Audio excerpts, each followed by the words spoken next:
আসসালামু আলাইকুম, welcome back to my YouTube channel জাকেস লাইফস্টাইলে আপনাদের স্বাগতম। আজ আমি একটা নতুন ভিডিও নিয়ে এসেছি, একদমই সম্পূর্ণ ব্যতিক্রমধর্মী। এটা আমাদের নড়াইল জেলার অবস্থিত পরিত্যক্ত জমিদার বাড়িকে কিভাবে পার্কে পরিণত করলো সেটাই আমি আপনাদের আজকে বলবো।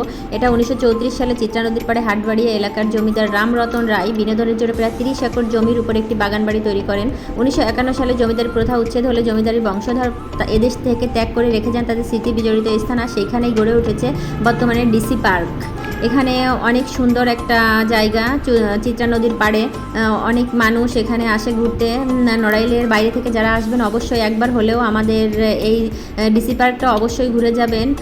এখানে টেমাস নদীর দুপারে রাজকীয় শহর লন্ডন, সিনা নদীর দুপারে সাংস্কৃতিক শহর প্যারিস, ব্রিসবনের নদীর দুপারে যেমন বাণিজ্যিক নগর ব্রিসবন গড়ে উঠেছিল, তেমনি চিত্রা নদীর দুপারেই গড়ে তোলা যেতে পারে আধুনিক নড়াইল শহর, যা হবে শিল্প, সাহিত্য, বাণিজ্য, পর্যটন শিল্পে সমৃদ্ধ তারই ধারাবাহিকতায় এই আমাদের ডিসি পার্কটি গড়ে উঠেছে। এখানেও অনেক কিছুই আছে যেটা আপনাদের সত্যি বলি যে মনোমুগ্ধকর একটা পরিবেশ। পার্কটির বিশেষত্ব হলো জোয়ার ভাটা সমৃদ্ধ চিত্রা নদীর নৈসর্গিক সৌন্দর্য উপভোগ করতে পারবেন। 30 একর আয়তন পরিত্যক্ত জমিদার বাড়িকে পার্কে রূপান্তর করা হয়েছে। নড়াইলের প্রথম রাইড পার্ক, এখানে সব বয়সের মানুষই আসতে পারবেন। পার্কটিতে যা যা আছে, শিশু পার্কে যা যা থাকে সব কিছুই আছে। বিভিন্ন ধরনের রাইড আছে, ফোয়ারা, পিকনিক স্পট, ওয়াকওয়ে, রেস্ট হাউজে যদি কেউ আগে থেকে এখানে এসে থাকতে চান তাহলে বুকিং দিয়ে অবশ্যই আসতে হবে। জলাধার আছে, খেলার মাঠ আছে, ফুলের বাগান, রিসোর্ট, কটেজ, রেস্তোরাঁ, অনেক কিছু আছে। পার্কটিতে যা যা সন্নিবেশ হবে, theatre, auditorium, museum, library, boat club, Bangabandhu Memorial tower, এগুলো আরও অনেক কিছু এখানে সন্নিবেশ করা হবে, এখনও হয় নাই।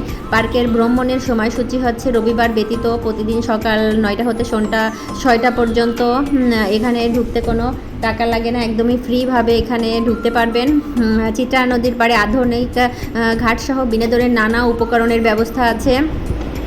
পদ্মা সেতু, কালনা সেতু নির্মাণ হওয়ায় দক্ষিণ অঞ্চলের প্রবেশদ্বার হিসেবে নড়াইলের আবির্ভূত হয়েছে। উক্ত বিবেচনায় হাটবাড়িয়া জমিদার ডিসি পার্কে রয়েছে অপর পর্যটন সম্ভাবনা, যা নড়াইলের বহুমুখী আর্থসামাজিক উন্নয়নে ত্বরান্বিত করবে। এজন্য এই পার্কটি আসলেই অনেক সুন্দর আর মনোমুগ্ধকর একটি পার্ক।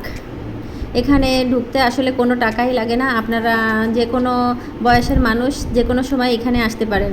এখানে একটা ফাউন্ডেশন কর্তৃক, ইসলামিক ফাউন্ডেশন কর্তৃক একটা হসপিটালের ব্যবস্থা আছে। এখানে যে কেউ ইচ্ছা করলে এখানে ডাক্তার দেখাতে পারেন ফ্রি। একটা মসজিদের ব্যবস্থা আছে, নামাজ পড়তে পারবেন। এখানে বড় একটা জলাশয় আছে, সেই প্রাচীন আমলের। এখানে ইচ্ছা করলে আপনারা নেমেও দেখতে পারেন। এখানের একটা ইতিহাস আছে, এখানে বলে অনেক ভয় ছিল নাকি, এ ধরনের কিছু একটা লোকমুখে শোনা। আর সামনেই সেই আমাদের পরিত্যক্ত জমিদার বাড়ির ধ্বংসবশেষ সামান্য একটু টিকে আছে, যেটা এখন রাধা গোবিন্দ মন্দির হিসাবে পরিচিতি পায়। যাই হোক, এখানে অনেক কিছুই ছিল, কিন্তু বর্তমানে সংস্কারের অভাবে সব কিছুই বিলুপ্ত হয়ে গেছে। নড়াইল তো এমনি অনেকেই বলে যে জমিদারদের শহর নাকি, আগে অনেক জমিদার বাড়ি ছিল নড়াইলে। এখন বর্তমানে তেমন একটা কিছু দেখা যায় না, এইটুকু ছাড়া। এইটা আমাদের মূলত নড়াইলের একটা ঐতিহ্যের বিষয়, এই জমিদার বাড়ি। এটা এখানে দেখেন, আমি ভিতরে দেখানোর চেষ্টা করি। ভিতরে তেমন কিছুই নাই, একটা মূর্তি আছে। আর এই যে ফাঁকা জায়গাটা, এখানে অনেক বড় বড় বিল্ডিং ছিল আগে, এখন আসলে কিছুই নেই, সবই ধ্বংস হয়ে গেছে কালের ক্রমে। শুধু এইটাই অবশিষ্ট টিকে আছে। এই সামনে আছে, তারপরে আপনার এই সাইডে এই যে হেলাল মাহমুদ শরীফ, জেলা প্রশাসক নড়াইল, উনি এটা উদ্বোধন করে গেছেন। ওনার হাত ধরে এটা প্রতিষ্ঠিত হয়েছে। এই যে পিছনে এটা একটা বাথরুমের ব্যবস্থা আছে, এখানে টয়লেট যাই হোক নাই বলি। আর হাটবাড়ি জমিদার ডিসি ইকো পার্কের পর্যটকদের জন্য একটা অনুসরণীয় বিষয় হলো পার্কের অভ্যন্তরে শালীনতা বজায় রাখার নির্মল বিনোদন গ্রহণ করা যাবে। গাছপালা ডাল ভাঙা যাবে না, অন্যরকম কোনো কিছু নষ্ট করা যাবে না। এখন দেখতে দেখতে অনেকটা সময় আমরা পার করে ফেলেছি, এখন আমরা বাসায় যাবো। আমার চ্যানেলটি ভালো লাগলে অবশ্যই লাইক, কমেন্ট, সাবস্ক্রাইব করে পাশে